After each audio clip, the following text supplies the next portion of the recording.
The following episode is intended for entertainment purposes only. While we explore real events and behaviors, nothing in this show is meant to diagnose, accuse, or substitute professional advice.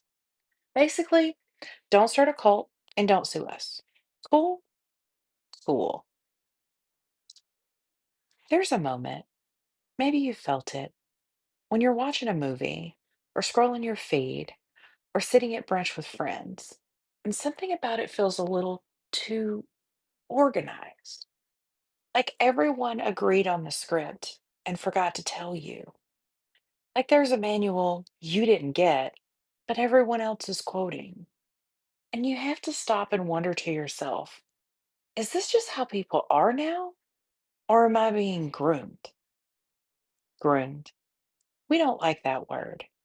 We think it only belongs in the darkest corners of the internet or Netflix documentaries with moody lighting and piano music. But grooming doesn't always look like a predator. Sometimes it looks like a motivational speaker. Sometimes it sounds like a pop song. Sometimes it smells like that MLM shampoo that you bought at that all female party that you went to that was thrown by that coworker. And then there's sometimes that it's so familiar, so baked into your upbringing, your media, and your identity that you don't even question it. And that is where this podcast lives. This show is about the things that seem normal until they're not. It's about the stuff we consume, repeat, and perform without ever realizing we were being taught to do it. We're going to talk about pop culture that conditions you to join the tribe, fandoms that turn into doctrine, fitness trends that become religions, traditions that are actually silent compliance drills, girl boss slogans making corporate pyramid schemes, and Southern values that turn into moral handcuffs wrapped in monogram napkins. Because once you start to see it, you can't unsee it.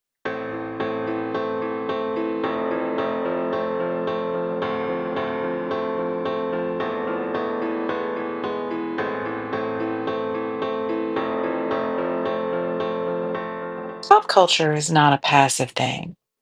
It's not just background noise. It's not just something you watch while you're folding the laundry. Pop culture teaches us.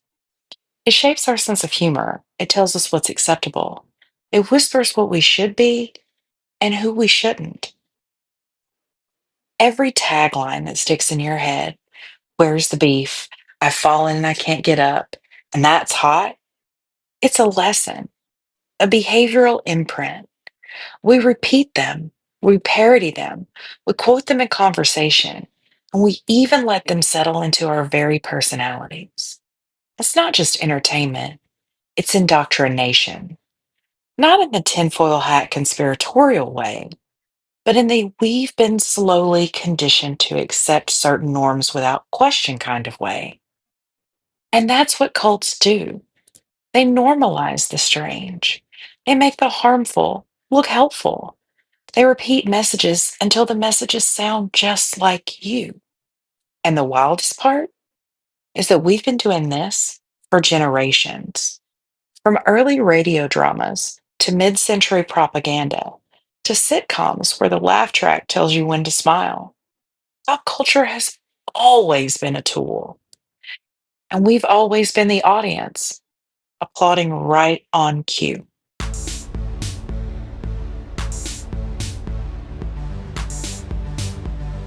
Now, let's talk about ritual. We all have them: weddings, baby showers, first day of school photos, gender reveals, bachelorette parties in Nashville with matching shirts that say bride or die. They're fun, they're Instagrammable, they're also scripted as hell.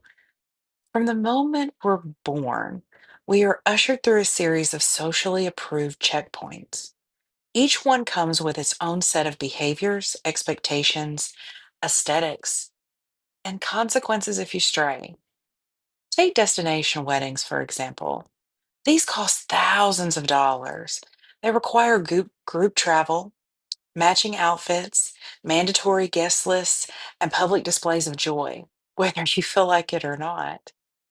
It's a pop up cult, a timed emotional high, a soft initiation into the idea that group rituals matter more than personal comfort. And the more you participate in these micro rituals, the more conditioned you become to seek that approval, to perform, to conform, to do what the group expects, even if it doesn't quite sit right with you. That's the real training. It's not about the party, it's about the pressure. The same rules apply in other group settings: religious retreats, fitness boot camps, healing circles, even corporate team building events where you chant the company motto like it's scripture. We're told it's bonding, but it's also branding. It teaches us to surrender individuality for unity, just for a moment. And that moment is all it takes. Because if it feels good to belong, even for one weekend, you might start craving it for a lifetime.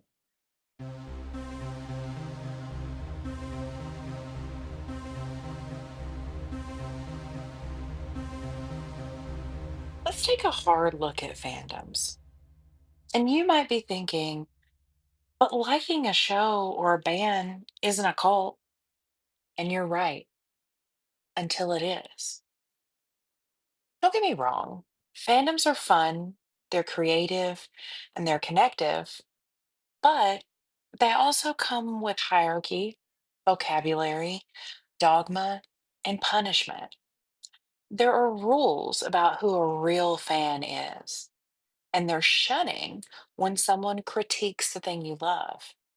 There are wars between subfandoms, obsessive ownership of fictional characters, and total breakdowns when a favorite character does something off brand. Does that sound familiar? The language of fandom often mirrors the language of religion. You have origin stories or sacred texts, which are the scripts, the books, and the interviews. You have saints, who are the cast members. You have heretics, which are the spoilers. And you have unholy betrayals, which are recastings, cancellations, or shipping wars. And here's the kicker: pop culture knows this, it leans into it. Studios tease you with trailers like prophets revealing new scripture. They merchandise it, meme it, market it with slogans that imply your identity is tied to your loyalty. Think of Marvel fans who line up for midnight showings. They dress in cosplay and they're ready to debate timelines like theologians. Think of Swifties who are out there decoding Instagram posts like they're ancient runes. Now think of Star Wars discourse, and some of that has lasted longer than most religions in all of history. And then I want you to think about Swarm. Wait, we'll get to Swarm later. But because when fandom becomes identity and identity gets threatened, you don't just defend the content, you attack those heretics. That's not just devotion, that's doctrine.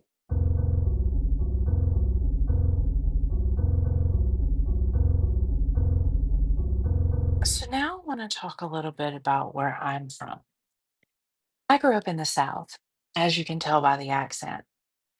And let me tell you, if you want to understand how someone gets groomed into cult like thinking without ever knowing it, you spend a few years in a town where everybody knows your grandma's maiden name and no one says what they actually mean.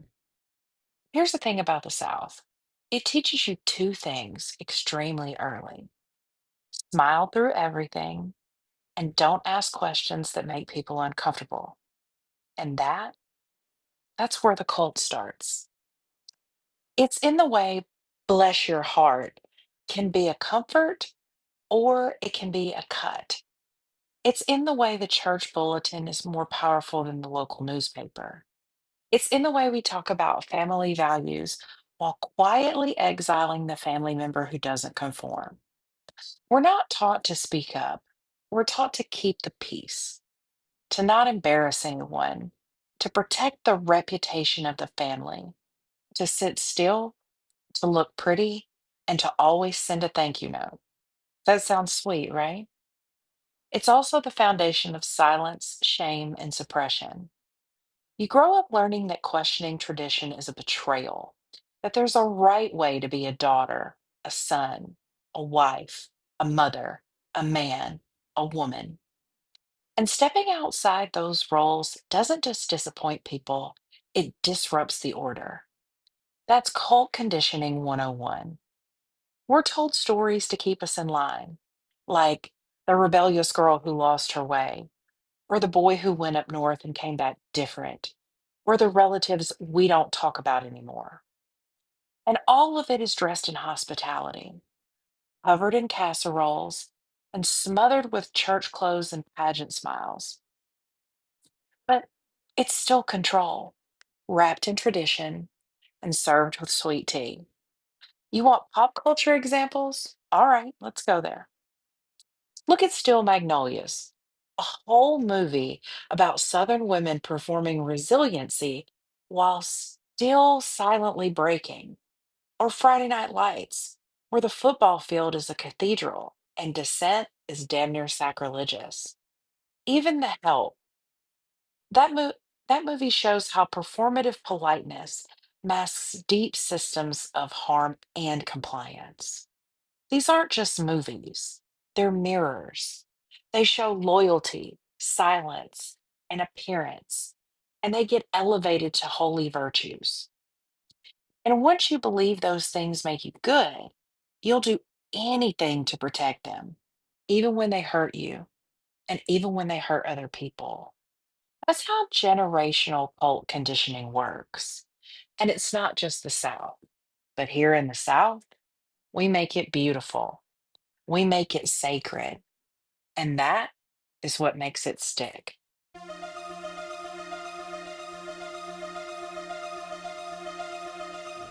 Now, if you're wondering how fandoms, Southern traditions, wellness trends, bachelorette weekends, and where's the beef are all connected, you're not alone. But here's the thing, they are connected, and very deeply. Pop culture doesn't just reflect our behavior, it trains it. It teaches us what to aspire to, who to trust, who to cancel, and what success looks like. Each of the things we've talked about, and they're not isolated weird trends, they're part of a fabric, a structure, and a pattern of reinforcement. Pop culture gives us characters who model behavior. It gives us taglines we repeat like mantras. It gives us rituals we follow because that's just what people do. And that pattern, it makes us incredibly easy to market to lead and to manipulate. Whether it's an influencer with a protein powder, a preacher with a political agenda, a coach with a cult following, a showrunner who knows how to manufacture mass obsession, it doesn't matter. We're primed for it. We've been trained for it. So when we ask the question, is this a cult? What we really mean is, have I been groomed to accept this without thinking? And that's what this podcast is here to explore. Because once you see how these pieces fit together, you stop asking, how did that person join a cult? And start asking, how many cults am I already in?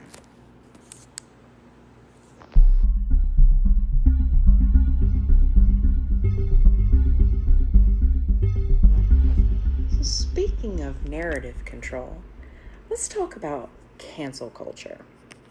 Some say it's justice, some say it's mob rule, but whatever side of the argument you fall on, one thing is certainly true. Cancel culture is theatrical, it's spectacle, it's performance, it's drama, baby. And pop culture eats it up. Scandal used to be whispered. now it trends. We don't just witness a takedown, we participate in it. We share the clips, we remix the quotes, we join the pylon with clever captions and virtual reactions. Scandal becomes content, and that content becomes currency. And suddenly, the downfall of a celebrity or a public figure is no longer about accountability. It's about entertainment. So let's go back in time a little bit to Watergate. Once a national crisis, now it's been turned into movies, memes, true crime podcasts, and even shorthanded for all the modern controversies. Remember Deflategate? Remember Emailgate? Remember Dressgate? We've pop culturized the downfall, turned trauma into episodes, converted complex human mistakes into memeable moments. What's worse? We crave it. There's dopamine in the drama. The cult here? It's the belief that your outrage makes you righteous, that your cancellation has power, that shaming someone publicly is a moral act, even when you don't know the full story. And just like cults, cancel culture has its rituals. There's the reveal, there's the reckoning, there's the exile, and the re-education arc, if they're lucky enough to be let back in. It mirrors old school public punishments, but now it's digital. And we're all the judge, jury, and performance art critics. We're not just observers.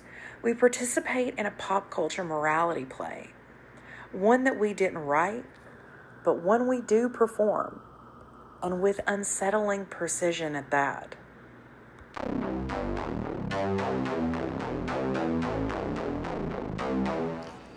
But let's not pretend that we didn't have help learning how to behave this way. Pop culture trained us for this moment. We were raised on movies and TV that told us how the script plays out.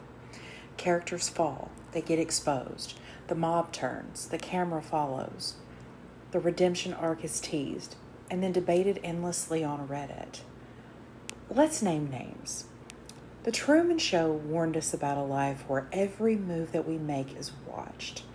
Black Mirror made us ask what happens when your likes define your worth. And Interviewing Anna, Pam and Tommy, and The Dropout, they're all dramas born from real-life scandals. And then they were turned into bingeable content. They packaged pain into a plot, and they let us consume the consequences without feeling their true weight. Even documentaries like Death to 2020 or Don't Look Up reflect how our media-saturated culture prefers satire to sincerity. We laugh through the collapse. We meme our way past accountability. And when real-life scandals happen, we already know the roles. We've seen them played out 100 times. The villain, the victim, the one who didn't know, the one who stood by silently, the one who came forward too late, and the one who deserved it. We assign these labels with the ease of a casting director, and because we were raised with scripts, tropes, and archetypes. And once you realize how many fictional characters prepared us for how to behave in real scandal, you realize how deep the pop culture rabbit hole actually goes.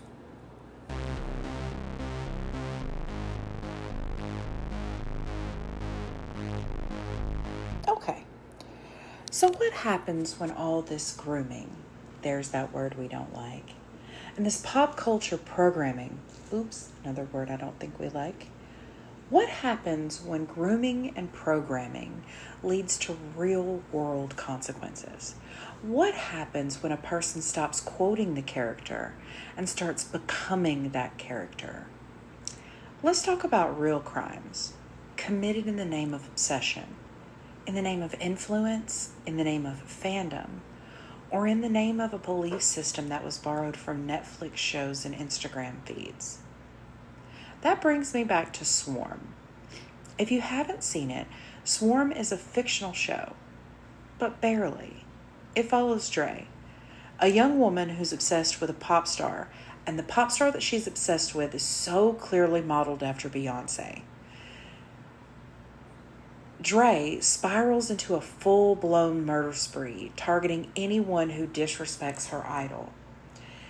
It's satire, but it's also a mirror, and it's terrifyingly close to reality. Because this isn't just a fictional story. That show is peppered with real headlines, real moments, and real crimes. It's a reflection of how unchecked fandom, combined with personal trauma and internet anonymity, can turn a person into something completely unrecognizable. There are real cases just like that. Fans who've stalked, attacked, and even killed in the name of their favorite celebrity. There are MLM leaders who've committed fraud, coerced people into bankruptcy, or even suicide, all under the banner of empowerment and believing in yourself. There are wellness cults that started with yoga and green juice and ended with criminal charges, branding ceremonies, and even RICO cases. And that is the second episode. That's the one that hurts. Because here's what we'll do. Since we haven't talked about this, here's what we'll do. I'll take all of these cult-like topics and split them into 2 episodes. Episode 1 will show you how it led to the crimes in real world. We'll talk about the NXIVM cult, which started with self-help seminars and ended with jail time. We'll talk about influencers who convinced followers to empty their savings and invest in their future, only to disappear with that money. We'll talk about true crime stories inspired by pop culture obsessions, from Slender Man stabbings to cults that formed because somebody watched a documentary and thought, I can do that. And then we'll ask, why is this happening more? And why is it happening more now? Because we're not just surrounded by cult-like content.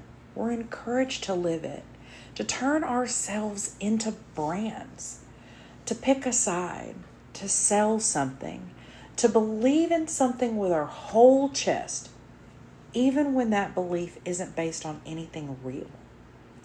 The more you internalize the pop culture script, the more likely you are to act it out, even when the stakes feel personal. And cults, they always feel personal.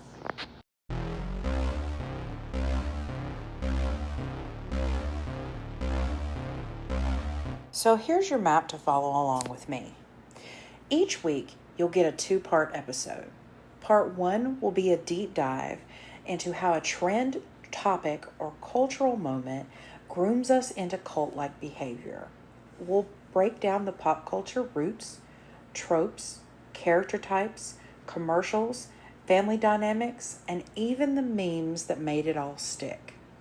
Part 2 will explore the consequences, the true crimes, historical events, or real-life tragedies that happened when the behavior went unchecked.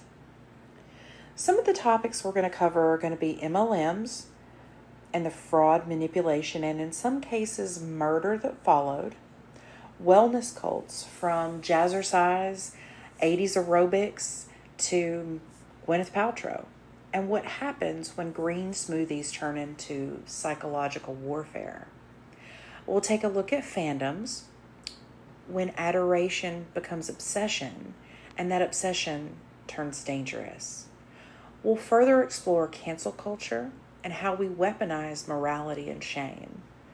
I'll take a very deep look at Southern indoctrination and what it means to be born into a culture that teaches you to submit. I'll be talking about bachelorette weekends, weddings, and destination pressure, and how conformity becomes sacred ritual. I'll have some historical tie-ins from spiritualism in the 1800s to propaganda during war times. How this behavior has always been a part of pop culture. We'll talk further about narrative control, everything from Watergate to Britney Spears, and how scandal has now become entertainment. I'll even discuss the subtle cult of class, family, and identity we're born into without ever even consenting. There will be humor, there will be sarcasm, there may even be some outrage, but there are for sure going to be moments when you realize this could be a cult. And that's the point. This show isn't about telling you to opt out of society and go live off grid, unless that's your thing. It's about awareness. It's about asking the question before someone else answers it for you. Because the real danger isn't joining a cult. It's not realizing you've always been in one.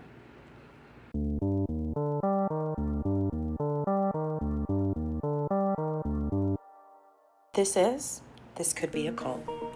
And I'm your host, April Rain. If something in today's episode made you shift slightly in your seat, that's good. You're supposed to get uncomfortable. It means we're paying attention. Each week, we'll explore a different way pop culture grooms us towards cult-like behavior.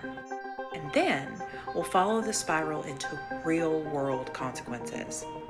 And if you're cult curious, culture skeptical, or just really good at recognizing manipulation in hindsight, then this show is definitely for you.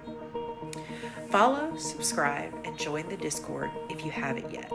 Tell your friends, your group chat, maybe even your bachelorette party, because we're just getting started. So until next time, stay curious, stay critical, and for the love of Beyonce, don't join anything with a sash.